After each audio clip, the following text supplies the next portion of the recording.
નમસ્કાર, હું છું આપના સાથે ઈશા દુબે। આપ જોઈ રહ્યા છો જનસાક્ષી ન્યૂઝ। નજર કરીએ આજના મુખ્ય સમાચારો પર। એલપી સવાણી ગ્રુપના અધ્યક્ષ શ્રીમાન માવજીભાઈ, ઉપાધ્યક્ષ ડોક્ટર ધર્મેન્દ્ર સવાણી, ડિરેક્ટર શ્રીમતી પૂર્વી મેમ તથા પ્રિન્સિપાલ ડોક્ટર મૌતુશી મેમ દ્વારા આવા રાષ્ટ્રીય સ્તરના ટુર્નામેન્ટથી સુરતના યુવાનોમાં રમતગમત પ્રત્યે નવી પ્રેરણા જાગશે અને ભવિષ્યના આંતરરાષ્ટ્રીય સ્તરના ખેલાડીઓ તૈયાર થશે। આ સ્પર્ધા દરમિયાન વિદ્યાર્થીઓ, વાલીઓ, શિક્ષકો તેમજ શહેરના રમત પ્રેમીઓએ વિશાળ પ્રમાણમાં ઉપસ્થિતિ આપી હતી। પૂરા ભારતભરની સીબીએસઈની નેશનલ કક્ષાની ટેબલ ટેનિસ ટુર્નામેન્ટ આજે ઇન્ડોર સ્ટેડિયમ ખાતે સુરતમાં યોજાઈ છે। એ યોજવા બદલ એલપી સવાણી શાળા પરિવારને ખૂબ ખૂબ અભિનંદન આપું છું, શુભેચ્છા આપું છું, કારણ કે એમને ખૂબ સુંદર પ્રયત્ન કર્યો છે અને આવી સુંદર મજાની વ્યવસ્થા સુરતને પ્રોવાઈડ કરવા માટેનું અને તમામ બાળકોને પ્રોવાઈડ કરવા માટેની વ્યવસ્થાનું આયોજન કર્યું અને ઇન્ડોર સ્ટેડિયમમાં જે આયોજન થઈ રહ્યું છે અને સુરતના મેક્સિમમ વિદ્યાર્થીઓ આ ટુર્નામેન્ટનો લાભ લે, જોવા માટે આવે તેવી નમ્ર અરજ કરું છું। અને સુરતમાં ગત વખતે પણ એલપી સવાણી શાળા પરિવાર દ્વારા યોગની કોમ્પિટિશનનું નેશનલ કક્ષાનું આયોજન કર્યું, તો આ વર્ષે ટેબલ ટેનિસનું આયોજન કર્યું છે। તો એલપી સવાણી પરિવારના ધર્મેશભાઈ, માવજીભાઈને ખૂબ ખૂબ અભિનંદન અને શુભેચ્છા આપું છું કે તેમની સમગ્ર ટીમ અને તેમણે ખૂબ સુંદર આયોજન કર્યું છે અને બાળકો માટે શુભેચ્છા આપું છું। સર, જે બાળકો આજે આ ટુર્નામેન્ટમાં પાર્ટિસિપેટ કરી રહ્યા છે એને શું મેસેજ પાઠવો?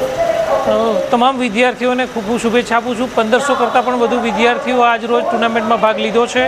એ તમામ વિદ્યાર્થીઓ જે પૂરા ભારતમાંથી પધાર્યા છે એ તમામ વિદ્યાર્થીઓને શુભેચ્છા આપું છું કે તે ભારતનું નામ રોશન કરે, નેશનલ કક્ષાએથી પણ ઇન્ટરનેશનલ કક્ષાએ ભાગ લે તેવી શુભેચ્છા આપું છું, કારણ કે આ ટુર્નામેન્ટ મારફતે વધુમાં વધુ વિદ્યાર્થીઓ ભારતનું પ્રતિનિધિત્વ વિશ્વમાં કરે અને ભારતને ગોલ્ડ મેડલ અપાવે તેવી શુભેચ્છા આપું છું।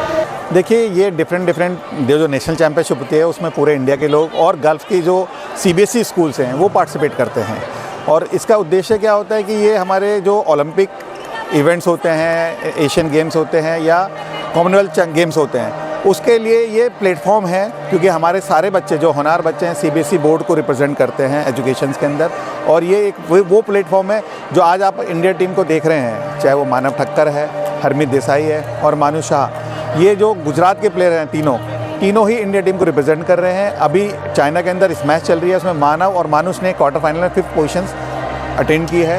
तो ये वो प्लेटफॉर्म है जिसकी वजह से आज हमारे देश को कॉमनवेल्थ में और एशियन गेम्स में मेडल मिले हैं और आशा करते हैं आने वाले 2036 में हमारे देश को टेबल टेनिस में पहला ओलंपिक मेडल मिलेगा, क्योंकि एलपी एकेडमी और सूरत में जो स्टेडियम है इतने बड़े आयोजन को करने के लिए सामर्थ्य है और उन्होंने ये जो इंडोर हॉल है इसकी कैपेसिटी बहुत अच्छी है। यहाँ पे 16 टेबल लगेंगी जिसके ऊपर ये गल्फ जोन के करीबन 1200 लोग पार्टिसिपेंट आए हुए हैं और इसमें शिरकत करेंगे टूर्नामेंट में।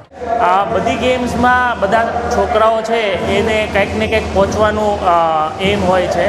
એવી રીતે આપણે સુરતમાં પણ બહુ બધા છોકરા છે કે જે ટેબલ ટેનિસ રમે છે, બીજી બધી ગેમ્સ પણ રમે છે અને આપણે પહેલીવાર આ સુરતમાં ટેબલ ટેનિસ નેશનલ્સ લાવ્યા છીએ, જેમાં 290 સ્કૂલ્સ પાર્ટિસિપેટ થઈ છે અને ઓલમોસ્ટ 1300 જેટલા છોકરા આખા ઇન્ડિયામાંથી રમવા આવ્યા છે। આમ જનરલી સ્પોર્ટ્સ જે હોય એ સ્ટુડન્ટ્સને બહુ આમ મજા આવતી હોય કે ભાઈ કંઈક ડિફરન્ટ સ્પોર્ટ્સ આપણે રમવું, એમાં ટેબલ ટેનિસ છે, ક્રિકેટ છે, ફૂટબોલ છે, એ અલગ અલગ ગેમ્સ છે।